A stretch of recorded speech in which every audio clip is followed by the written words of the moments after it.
দাদা নমস্কার, আমি মন্টু মণ্ডল, এশিয়াডন বায়োকেয়ার থেকে এসছি। আমি শুনলাম প্রভাসদার কাছে যে আপনি আমাদের ব্ল্যাকডন, গোল্ড পাওয়ার, ওমডন পিয়ার দানা এই তিনটে ব্যবহার করেছেন। তো এই তিনটে যে ফার্টিলাইজার আপনি ব্যবহার করেছেন, ধরুন এর আগে তো আপনি এগুলো কোনো দিন করেননি, এবছর প্রথম করেছেন। তো প্রথম করে আপনার কি মনে হলো, প্রোডাক্টগুলো সম্পর্কে কি ধারণা এলো? এই প্রোডাক্টগুলো আপনার চলবে বাজারে। আমরা যে কাজের গ্রোথ ভালো, বুঝলেন, গ্রোথগুলো ভালো, আর যে ঝাল গাছের সারটার পচন ক্ষমতা, মানে রোগ টোগ কম এক কথায়। আর একটা জিনিস দেখেছেন, এই যে পাতাগুলো আপনি মুড়ুন, স্পঞ্জের মতো নরম। এইরকম রোদের বেলা প্রায় লোকের কপি বাগান দেখুন রাসায়নিকে যাদের, তাদের পাতা ঝুলে যাচ্ছে, তুবড়ে যাচ্ছে, তুপসে যাচ্ছে। এই এত রোদ্দুরেও দেখুন প্রত্যেকটা পাতা একদম সতেজ রয়েছে। অর্থাৎ প্রকৃতির সাথে লড়ার ক্ষমতা এর এখানে অনেক বেশি। ঠিক। আচ্ছা, দুই, আর একটা জিনিস দেখবেন, অন্যান্য জমিতে যে পরিমাণ শ্যাওলা, ড্রেন কালো হয়ে গেছে সার দেওয়ার পর, আপনার জমিতে এই পিয়ার দানা দেওয়ার ফলে ড্রেন কোথাও কি সেই কালো রাস্ট আছে? কালো নেই। দুই, তিন নম্বর, পিয়ার দানা দেওয়া গাছ তলার পাতা দেখুন একটাও কালো বা পোড়া কোনো রোগ আছে? এই যে কিন্তু রাসায়নিক সারের প্রত্যেকটা দেখবেন তলার দিকের পাতা বা মাথার কানা পুড়ে যায়, টিপ দাগ, ঝলসা, এত সমস্যা। তো আপনার জমিতে এইটাই তো পিয়ার দানা, ওটাইও পিয়ার দানা দেওয়া, মানে দুটো জমি আমি দুটোই করেছি। দুটো জমিতেই করেছেন?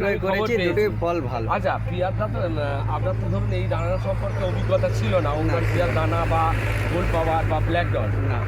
প্রভাসদা আপনাকে ধরুন এক কথায় জোর দিয়ে দিয়েছে। হ্যাঁ, জোর করে দিয়েছে। নেওয়ার সময় আপনার কি মনে হয়? নেওয়ার সময় মনটা খুদমত করছিল, তারপর দেওয়ার পরে যে না, এটা চলবে বাজারে, খুব মানে ভালো। এটা করলে মানে যে রোগগুলো যেগুলো তুলনামূলক পোকা কম, এই যাবৎকাল বাগান গাছ একদম ঝকঝকে চকচকে, তেমন কোনো পোকার চাপ নেই না, তাই তো?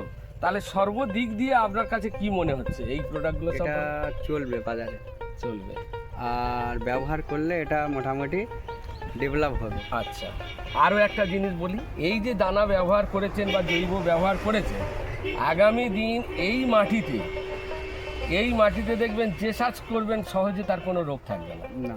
আবার তো এই অর্গানিক পড়বে, দিনের পর দিন এই অর্গানিক পড়তে পড়তে মাটি একটা সময় গুণগত মান অনেক আপারে চলে যাবে।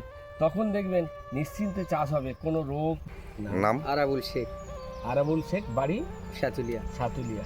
কি কি গাছে আপনি ব্যবহার করেছেন এই? আমি এই ঝালে দিয়েছি বাঁধাকপি, ওলকপি। ওই ওলকপিটাতে দেওয়া হয়েছে। চলো তো এই ওলকপি প্লটটা।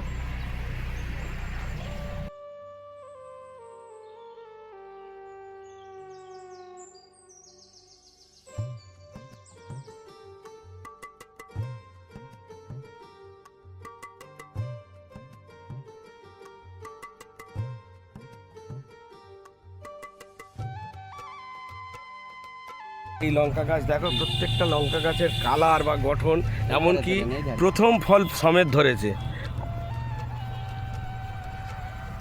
ঝাল গাছের কন্ডিশন দেখেছেন? এইগুলো দেখেন,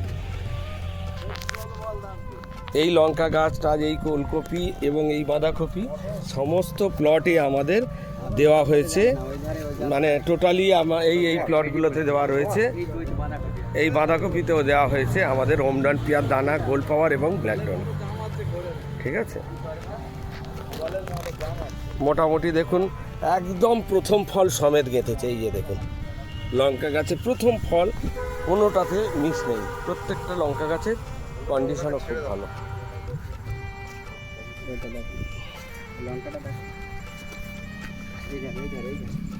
লঙ্কা ভালো করে দেখুন, এই দেখুন।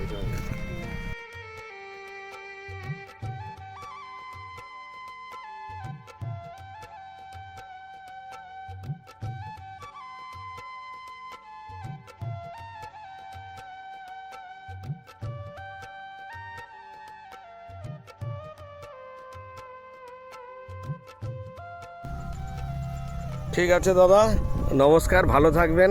আগামী দিন আরও তথ্য জানতে পারবেন।